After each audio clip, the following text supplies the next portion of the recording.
nerds, nerds, nerds, nerds, nerds, nerds, nerds, nerds.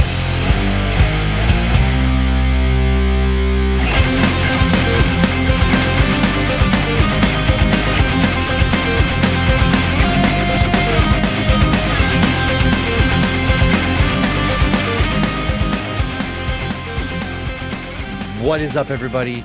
Matt's losing his mind. Foggy is dead. He goes to the funeral and then he delivers out absolute pain. More to come on issues 83. Oh, no. Yes. Issues 83 and issue 84 of Devil in Cell Block D. Like I mentioned, we are talking Daredevil, The Devil in Cell Block D, Part 2 and 3, issues 83 and 84 from Ed Brubaker, Michael Lark, and of course, Frank Darmada. I am here, as always. You know, it's not as always, but I am here once more looking like a disheveled mess of a man that could have been in prison. And alongside me is Shawn, our wonderful Shawn, that beautiful, handsome man you see there. And then, of course, Megan is here as well. My Daredevil friends, what is up? Are you ready to talk some Devil in Cell Block D? I am prepared and excited. Shawn, how you feeling today? You ready to dish out some pain, brother? I love it, man. I told you this is one of my top 3 Daredevil arcs. I love this arc, so I'm always happy to talk about Devil in Cell Block D. You know, yeah. So if you were not last week, I was running solo, did a quick recap of part 1, I should say, issue 82. And the reason why we were doing this is because, hey, things are kind of looking like we're headed in this direction with the things that Michael Coulter has posted on his Threads and Instagram account. If you don't know what I'm talking about and you don't want to be spoiled, then I will leave it at that. You can do some investigative journalism. And then, of course, you know, we personally believe that the season's looking like we're going to end with Daredevil and Kingpin both in jail. So when we pick up this issue, Foggy, poor beloved Foggy, has unfortunately met his demise. And so they kind of kick this one off at the old funeral. Oops, spoiler alert real quick. I'm trying to find my funeral things. Man, I must not have added it. Jeez Louise, there we go. My pictures of our funeral. Yes. So we're picking up with Foggy's funeral and Matt's there. Do you guys, hey, so quick question. Have you ever heard of a guy getting to attend a funeral in this capacity, being believed to be a vigilante, and despite it being his lawyer and best friend? Man, I haven't heard of vigilantes, period, getting to do anything. So, but also, like, I don't know how. I want to know how he got it done, because this seems like something Foggy would make sure it gets done. So who is going to bat for him? Yeah, that's, did Foggy preemptively just be like, hey, in the event of my death, make sure he's there? Yeah. I don't know if it was Foggy. I think probably, because at this point, so if you're not reading Daredevil, you're not caught up at this point. So we finished Bendis run. And we started on this new run, The Devil in Cell Block D. Karen is dead, like she's gone. Foggy's now dead. So I would say my guess would be probably the person throwing in for him would probably be Ben. Ben's really kind of like the only person he's got left on the outside. Well, really. I mean, he's got like the defenders, but we did find out who's working with Foggy. That girl, what's her name? That Matt didn't even know she was. Yeah, he didn't even know that she was taking classes. She's defending him now. Hair. She does. Yeah, she apparently became a lawyer, and stepped right up to the plate and said, "Hey, guess what? I'm here. I'm gonna go ahead and defend you now." And he goes, "Wait, hold on, what?" And she's like, "Yeah, dude, I've been taking night classes. I think it would definitely be her. It would probably be. I mean, I think at this point, Ulrich probably still has a significant amount of pull in the world in terms of his connections and things like that. It for the narrative, it makes sense. In real life, it's not going to happen, but no. But I mean, I do. Yeah, it does make some sense. I don't know. Of course, this isn't real, right? But I do love that we kind of open up this funeral, because when we last left Matt, I mean, he was going through it. He's in solitary, which he goes right back to. But you are right. Ben Urich plays a pretty big role in these 2 issues, especially because he kind of is standing up for Matt. He's doing some things. He even confronts Jameson, who is, you kind of see him break character and be like, hey man, I'm never going to admit this again. And if you tell anybody, I'm going to lie, but you're probably the best journalist in the world. And so like, that was a pretty big moment I felt too from Jonah. Ben just out there doing Ben things, honestly. Like undisputed. I love Ben as a character. I love that it's still, as the times evolve, he's still that kind of hard nosed reporter going after it Yeah. and things like that. And it's not. I think the thing that I like about Ben is that Marvel never made him something more than he was.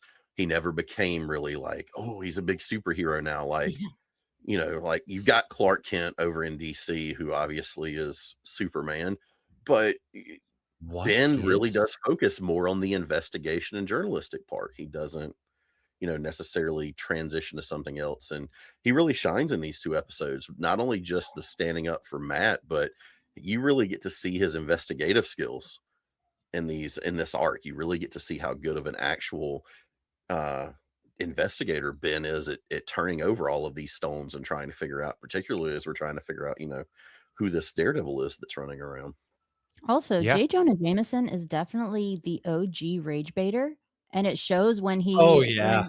when Ben's like, "This is the headline you're doing? This isn't true." And he's like, "That's why I asked a question. I didn't make it a statement." And you're like, "Girl?"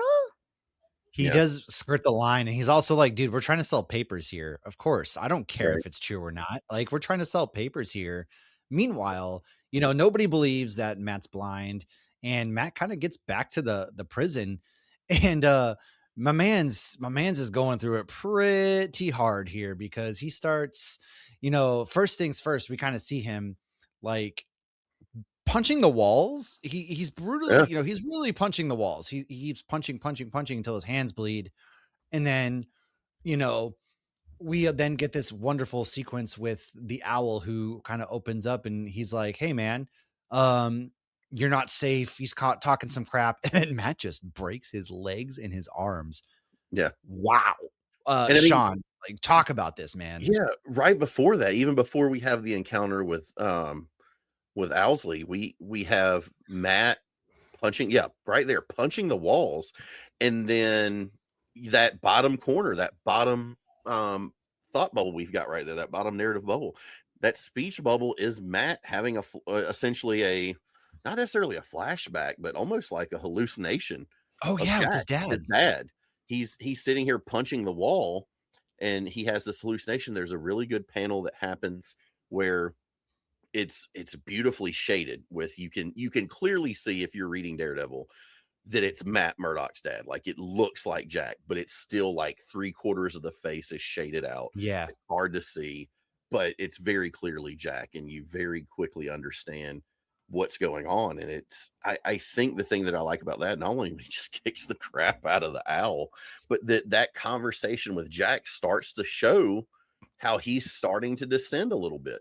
And we're seeing kind of the lawyer side of Matt dying, Yeah. and the fighter being all that's left. Yeah, Megan, how are you feeling about this version of Matt Murdock at this point? Well, I think it's interesting because his dad kind of plays the opposite of his self-conscious, just kind of being there as his metaphorical punching bag. Like, you did this. This is you. I was raised this way because of you. And it's like, so calm down, like, relax. But also, like, I like that he's kind of losing it, but it's uncharacteristically Matt because he's going against everything Foggy worked for. Foggy did not want anyone to know he was Daredevil on the inside. And he's like, I don't care if anyone knows. And I understand he's, letting loose. He's lost hope. He's lost patience. But at the same time, it's like, but you're making it worse for yourself right now. You see what they're saying in court. You see how many people you've put in the infirmary. You're doing this to you. Yeah. And he's really not helping his case at all. And I understand. I mean, he can't just let himself get killed. But this is really him cracking. And it's about to get even worse because we get to see Hannibal Lecter, aka Bullseye, rolling into town. And there's like this silence amongst everywhere they're talking about. And That's a great panel too. this Like, panel is just the art in amazing. that Like, panel. I love that they're kind of talking about you're going to get food from a plastic bag and everything that they're talking. If things go even slightly sideways, we're going to go ahead and we're going to gas your cell. And then when we're sure that you're not able to harm anybody, we're going to put bullets in your head. And it's just like, whoa, man, like they are not holding back with how brutal a lot of this is getting. And Yeah, it's like Bullseye's like Don't threaten me with a good time. You guys are threatening the wrong guy because he is so into this. Like, you're Oh, speaking yeah. his language. Absolutely. And this is really one of the things I like about this, is how many times in comics books do we see prison like as a narrative device?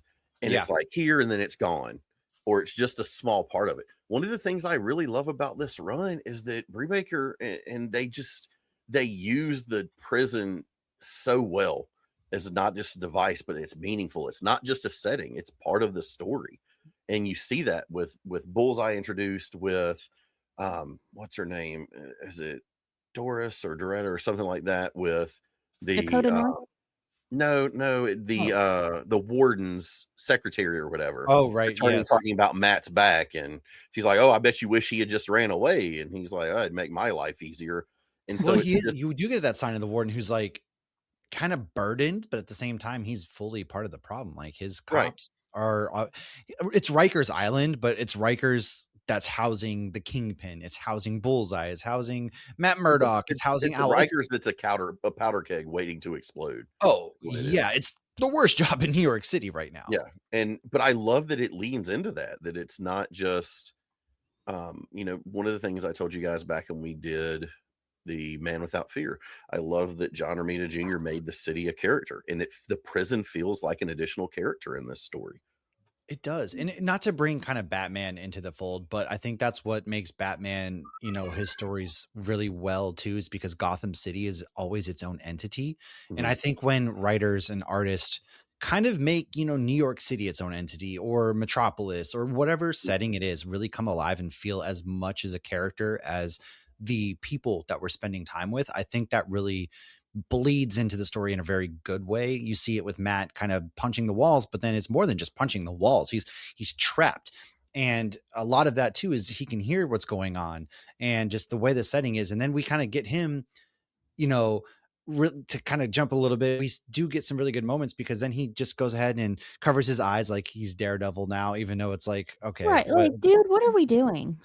Like, at this, yeah, I don't really understand the point of that. Just break out of jail already. They know who you are. Jig is up. He's spiraling, and that's what it is. That's what I love about the kind of internal monologue he has with Jack. It shows that he is absolutely spiraling out of control in a way that we haven't really seen since he was sad about Karen eating it. But I mean, and again, like that's what makes Megan smiles. Well, Megan's over here like, yes. But Megan, the no, second time it was mentioned. Take us through, like Matt's, got his little fake Daredevil mask going on. He's very easily breaking out of his prison cell to go cause some more buffoonery and whatnot. What's kind of going through your mind? How are you feeling about Matt at this moment? Well, I think this was a perfect example of what Shawn was saying, that the prison is a paid character of this story, because he's a blind man, and all of his heightened senses are not working in this prison. And he still found his way around this prison. He still manipulates it to how he needs. But we see that he's starting to become the big problem in the prison. Before, it was the cops, it was the wardens, it was the people that were hired by them. But now it's him, and you have Kingpin looming in the background. Now you have Bullseye. This seems like a freaking party in here. And it's not one I want to be a part of. I'm good. I mean, hell of a TV show this would make. We need that Michael Jordan meme, right? And then I took that personally. It's Matt, and it's like Kingpin's the problem or Bullseye is the problem. Matt's like, and I took that personally. One of the really cool parts, though, is speaking of Kingpin, real quick. Sorry, Shawn, is when we get that bit of Kingpin talking, and it's Turk. Turk's hanging out in jail again, or he's kind of like the informant for Kingpin, who's letting him know what's going on, and Kingpin's just chilling, kind of letting everything play out as he does. And because he's about to be in Gen Pop too, and it just seems like, oh my God, everybody's going to Gen Pop. It's really that powder keg. Meanwhile, Matt's threatening the cop that would, let Foggy kind of get stabbed and taken away, because even Dakota North was like, I thought he was fine, he was stable, and all of a sudden he's gone. Like, I don't understand it. We get a little bit of like the Daredevil that's still out there roaming the streets. We don't really get much of him in these two issues because it's more about what's going on inside the prison, which is Matt becoming unhinged. He takes out prison guards left and right. Even the warden is like, you took out 15 and that's not counting, Hammerhead's guys or whatever. And talking about the fight with Hammerhead. Oh my God. Take us through this, Shawn. Yeah. I mean, the whole this entire arc is so well balanced because like we talked about, you see Matt kind of going through it, but then we also have in this issue where the leader of the black inmates comes up and basically tries to make Matt like a made man. Like, hey, work for me and I'll give you the guy who let Foggy get killed. Yeah. And like Megan was saying, like, here's a blind dude who can't really function. His abilities don't work as well. And he still goes through and makes it. He's like, the hell with you guys. I'll figure it out myself. I'll get access to him. And this fight is kind of where you see like, hey, like he's losing it, but he still has it. Like he's not gone. He might be teetering right on his edge. senses of, hey, my common sense may be gone, but his fighting skills sure as hell are not. And it's like, but it feeds into that. The vengeance kind of creeps in. It's like this darkness. You feel this kind of darkness growing in Matt, that it's always, the story, the Catholic guilt, all of that. That's quintessential Daredevil. The balance between, I want to know what, I believe in justice, but I also understand that the justice system doesn't always get it right. And at this point, we're just like, all I care about is just justice and vengeance at this point. And so you see that, but you see that despite this going on, the hands are still rated E for everybody. Everyone can catch them. Like he has not lost that. And he's losing a part of himself, but it's almost like with Matt, he's blind, his other senses are enhanced. As he's losing this part of himself, it's almost like his fighting and all of that is getting a little bit sharper even than we see these fights go down. I mean, what's beautiful about this, right, is the inner monologue he's having. He goes, oh, this guy, he just got a wicked strong head. I don't care. This is a cakewalk, because then he's, I got to hit him where it hurts. I can paralyze him. I can make his head feel like it's on fire. I can do, and he's slamming his head into the walls. He's jabbing him in certain areas, and it's smart. It is probably one of the smartest fights we've actually seen, because he goes, I fought Bullseye, man. This guy ain't shit. Doesn't he? He slams his head into, what is it, a mirror or a window? It does, yeah. He like dives out of the way, and Hammerhead goes right into the mirror through the wall. And then he just starts hitting him in like all the solar plexus and paralyzing him. And Hammerhead's just like, please, my head, make it stop. Like, look, it wasn't me, man. Stop. It was some guy outside of here, Ivan, who Dakota North and Ben kind of do some following up with. But yeah, he puts Hammerhead on the spinner, man. I can't get to the people I want, but you're close enough, basically. So it's one of the most brutal fights. Megan, like, how do you feel about our boy Hammerhead? Like, did you feel a little bad for the guy there a little bit? No. Matt walks in after losing his best friend. He was only allowed to attend with guns pointed at him. And he walks into Hammerhead's, who has a giant screen TV, a lazy boy chair, talking all this trash. I was like, take him out, humble him a little bit. And then Matt was like, don't mind if I do. And then he absolutely did just that. And to me with a good time. All right. which is good, because it's Lark and them actually showing still Rikers as a character again, right? Because you go into this room and Hammerhead's room looks nothing like Matt's solitary cell. Like the fact that we have that, it's got like a couch and everything set up. You have a mirror in your room, dude. Like you have a mirror that's not permanently attached to the wall. Yeah. And all of this kind of leads us to the end of these two issues, where we just see a guy, he's just chilling, man. He's eating, he's reading the paper. There's some things going on in there, and you're like, oh, okay, just a dude chilling. And then he sees some DV going on outside, and he gets up, kind of walks outside, and he breaks the guy's neck. And guess what? It's Frank, because the cop shows up, and right away he goes, I surrender, take me away. And you're like, whoa, wait a second. The cop's clearly peeing his pants, because he goes, oh, buddy, I am not ready for what's about to go down. I'm sorry, mister, go about your day. But Frank's over here like, hey, man, just take me away. We're cool. Like, and then that's kind of how we end these two parts. with Frank willingly surrendering himself, and you're They going, know. wait, They know if Frank Castle is willingly surrendering that there is something funky going on. Like, always. Also, this shout is out to not the computing. waitress that said, "Are you famous or something?" He's like, "No, no." I'm And I just know nobody. he's like, "I could kill you, but I won't." Yeah, it really does kind of set you up for, oh great, because we didn't already have a Rikers Island that had Kingpin, that had Bullseye, that had Murdoch, that had Hammerhead and Owl. Sure, why not? Let's throw Frank in there and let's get the Punisher into the mix.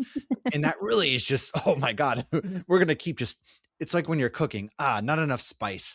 Let's add a little bit more right here. And that's what Punisher is about to bring when we get to Right. these next ones. And It's it's like a insane. really bad cooking tutorial, right? Like when someone sets something on fire and it's like, oh, that's not, let's pour just pour the whole bottle of rum in there, shoot the flame up past What the if we roof. got a little bit of the ghost pepper? We just put a little dash in here Yeah. and let's see what happens. Yep.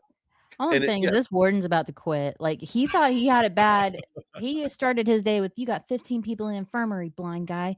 He's ending his day with, "Guess who's here? It's Right. Bullseye and the Punisher." Well, I And hope he you've got a big infirmary because I'm putting some bodies into it, buddy. Well, as I say, that's he's not that sad, Megan, because we know if the Punisher's coming in, the infirmary's not where they're going. what I'm saying is, like, It's look, Warden, it's the Rikers take Island morgue. take the Yeah. day off.